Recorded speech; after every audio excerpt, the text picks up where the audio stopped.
6.4 지방선거 후보자 등록이 오늘 시작돼 내일까지 이뤄집니다. 공식 선거운동은 오는 22일부터 시작됩니다. 사전투표소가 대부분 2층이나 3층에 마련돼 노약자와 장애인 접근성이 떨어진다는 지적입니다. 추자도 신양항에 선석이 마련됐지만 지역 주민들의 수건 사업인 대형 여객선 취항은 차질을 빚고 있습니다. 우뭇가사리 수확량이 예년보다 줄었지만 품질이 좋아 좋은 값을 받을 것으로 기대됩니다.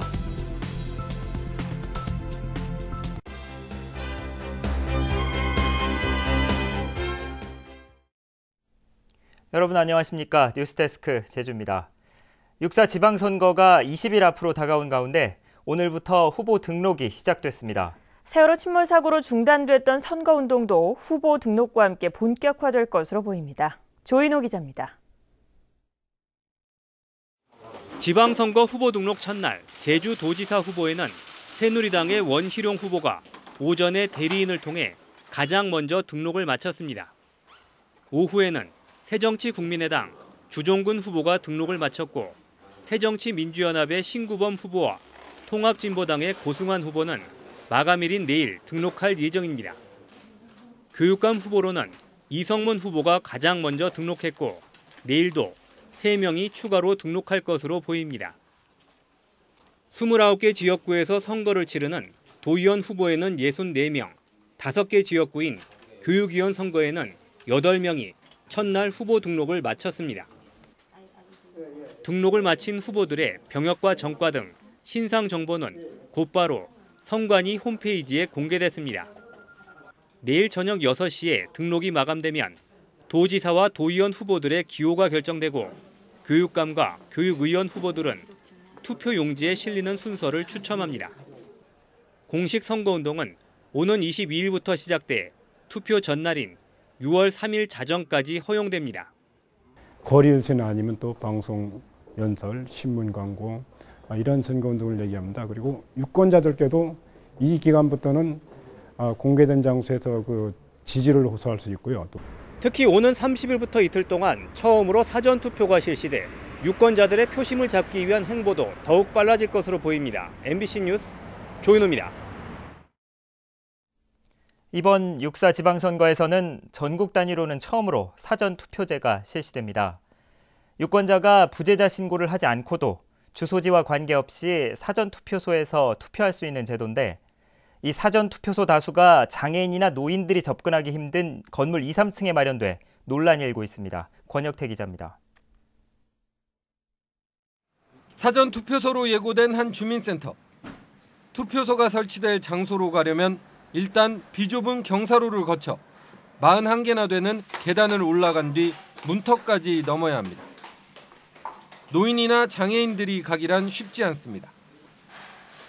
제주도 내 사전투표소 43곳 가운데 단 3곳만 1층이고 나머지 40곳은 모두 2층 이상에 설치됩니다. 국가 전산망에 연결된 곳에만 사전투표소 설치가 가능하기 때문에 대부분 주민센터로 선정됐습니다.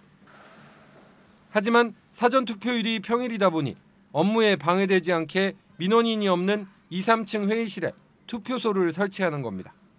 1층에 임시 기표소를 설비를 하고 1층에서 투표를 할 수 있도록 그렇게 조치를 하고 그에 따라 가지고 저희가 장애인 투표 활동 보조 안내 도우미도 운영할 계획으로 있습니다. 제주 지역의 장애인 유권자는 전체의 5%가 넘는 2만 1천여 명. 비장애인과 동등한 투표권 보장이 필요합니다. 투표를 하는 장애인의 입장에서는 이게 분리당하고 배제당하고 있다고 느낄 수밖에 없거든요. 다른 분들은 다 올라가고 있는데 자기 혼자 1층에서 따로 혼자서 투표를 하기 때문에 이런 분리되는 기분은 이게 차별적인 기분이라고 장애인 당사자는 느낄 수밖에 없는 거죠. 또한 사전투표소뿐만 아니라 본투표소의 25%인 57곳이 장애인의 접근이 불편한 것으로 나타나 개선이 필요하다는 지적입니다. MBC 뉴스 권혁태입니다. 새누리당 원희룡 제주도지사 후보가 최근 TV토론에서 4.3 희생자 재심사가 가능하다고 말한 것과 관련해 유족들에게 심려를 끼쳐 죄송하다며 사과했습니다.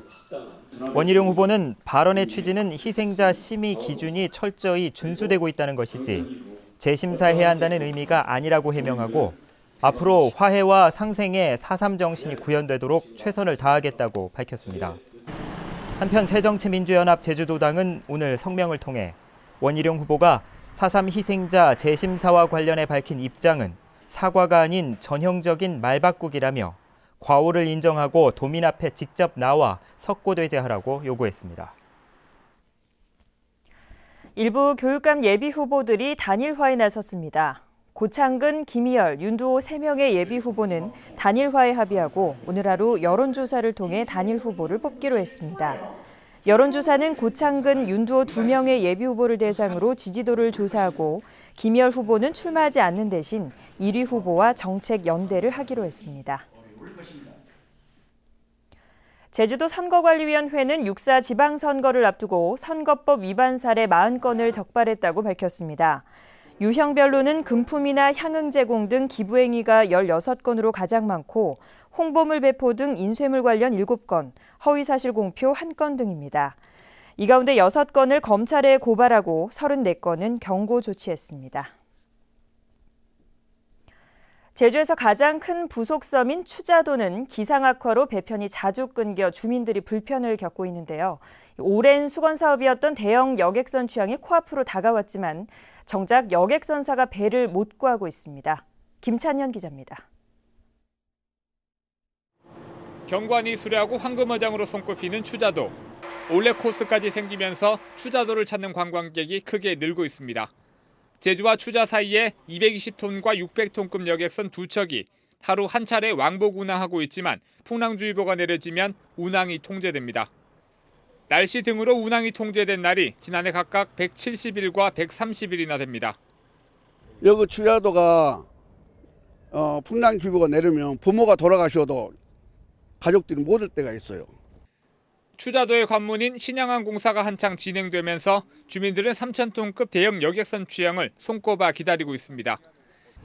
이곳 신양항 확장공사에는 모두 371억 원의 사업비가 투입됐으며 지금까지 70% 정도의 공정률을 보이고 있습니다.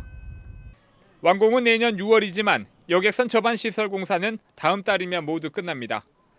문제는 여객선사에서 대형 여객선을 구하지 못해 당분간 취항이 어렵다는 겁니다.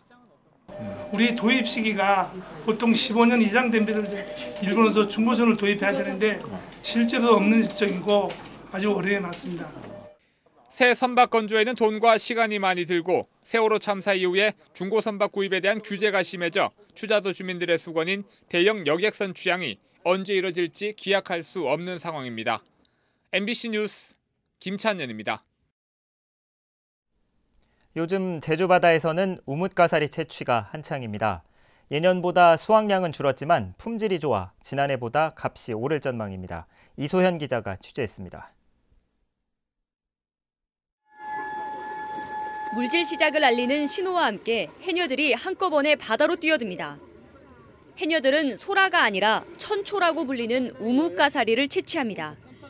바닷속에서 해초 사이를 누비며 양손 가득 우뭇가사리를 뜯어냅니다.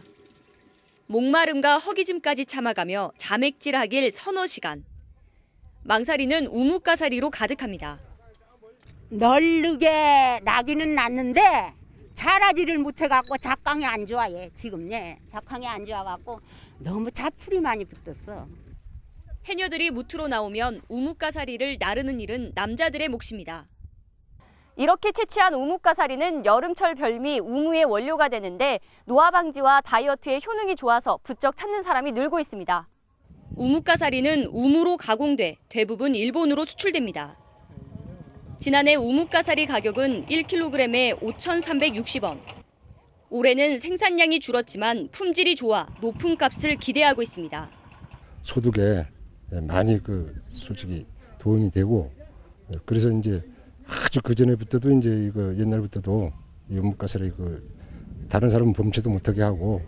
우뭇가사리 채취는 다음 달 중순까지 이어지는데 어촌 마을에 짭짤한 수입원이 되고 있습니다.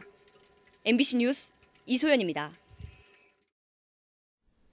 정치권과 시민사회단체에서 행정 절차 중단을 요구하고 있는 제주시 노형동 드림타워에 대한 재난대책 재심의가 다음 주에 이뤄집니다.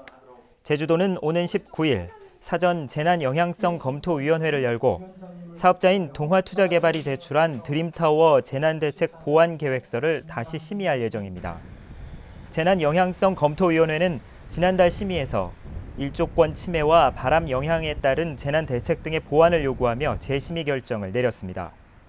한편 동화투자개발은 카지노 전용 면적을 기존 18,000제곱미터에서 5,500제곱미터로 대폭 줄인 사업 보완 계획서를 제출했습니다. 제주도 내 골프장 이용객이 감소하면서 일부 업체는 지방세를 내지 못하는 등 경영난이 심각해지고 있습니다. 제주도에 따르면 올해 1분기 골프장 이용객은 32만 7천 명으로 지난해 같은 기간보다 4% 줄었습니다. 이에 따라 현재 골프장 6군데가 지방세 104억 원을 체납했고 8군데는 회원권 보증금 3,700억 원을 돌려주지 못했습니다. 제주도는 세월호 사고 여파로 골프 관광객 감소가 이어질 것으로 보고 이달부터 민관 실무 태스크포스를 운영한다고 밝혔습니다. 제주도 내 카지노 연간 매출액이 처음으로 2천억 원을 넘어섰습니다. 제주도에 따르면 지난해 도내 외국인 카지노 8군데의 매출액은 2,169억 원으로 재작년보다 51%, 입장객은 34만 8천 명으로 53% 늘었습니다. 이에 따라 카지노 업체가 올해 제주관광진흥기금으로 납부해야 할 금액은 173억 원으로 지난해보다 69% 늘었습니다.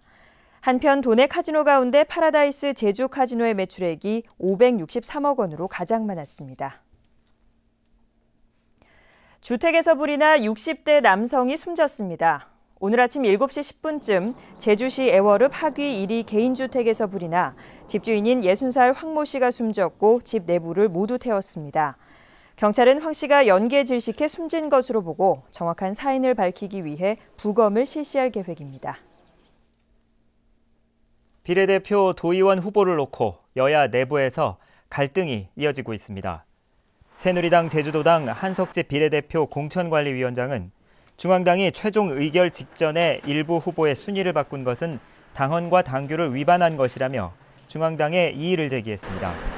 새정치민주연합의 현길화 비례대표 후보도 특정 후보의 가족이 국민경선 선거인단에 참여해 공정성을 상실했다며 중앙당에 재심사를 요청했습니다. 6.4 지방선거 제주지역 유권자가 46만 7천여 명으로 잠정 집계됐습니다. 제주도는 지난 13일 기준으로 도내 19살 이상 유권자는 46만 7,300명으로 지난 2010년 지방선거 때보다 10% 늘었습니다. 뉴스데스크 제주였습니다. 여러분 고맙습니다.